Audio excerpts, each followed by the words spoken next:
बस गे मोर जहां।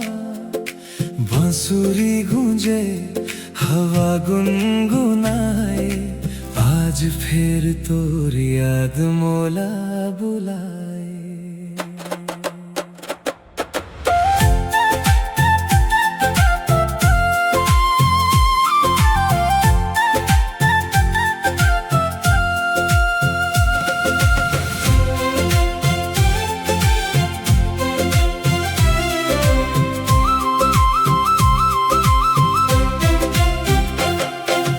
गाँव के दामते जब चलथस, फूल घालो हंस हंस खिल जाते।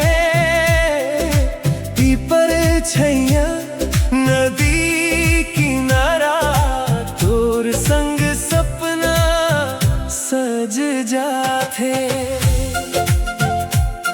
तोर नैना में चंदा चमके, तोर बोली मिश्री ले मीठ।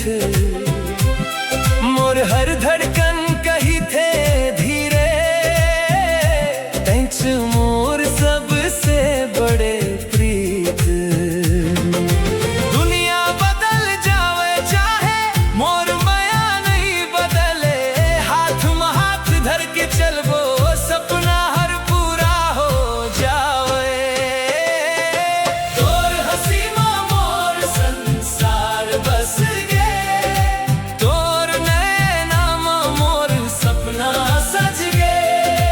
हाथ धर ले संग चल बेरे, जन्म जन्म तक संग रही बेरे।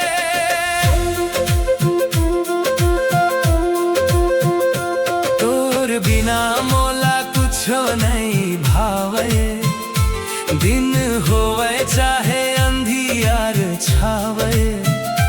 दिल कही थे बस के बात, तैच मोर जिंदगी के सौगात।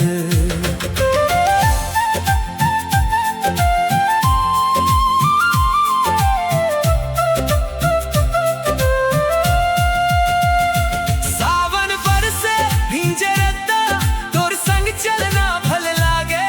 माटी के खुशबू भींजल चुनरी, दिल हर तोला खोजत रहे।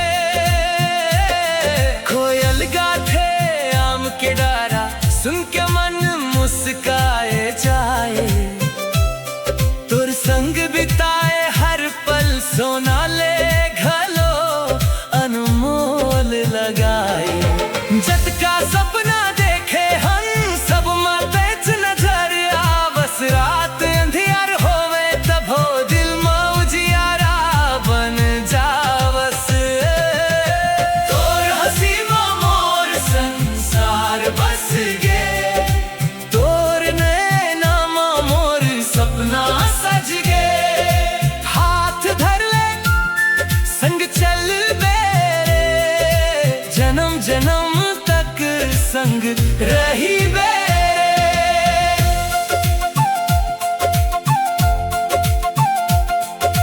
तीजा होरा हरेलिया ही, संग संग हर तिहार मनाबो। धान के खेत में हंसत गावत नवा जिंदगी ला सजाबो। अगर अंधियार घेर ले ही तोर भरोसा बने उजियार, तोर संग रही बे मोर किस्मत। यही है मोर सबसे बड़े उपहार। तोर हंसी में मोर संसार बस गे, तोर नैना में मोर सपना सज गे। सांस चले जब तक मोर, तोर संग रही बे हर भोर।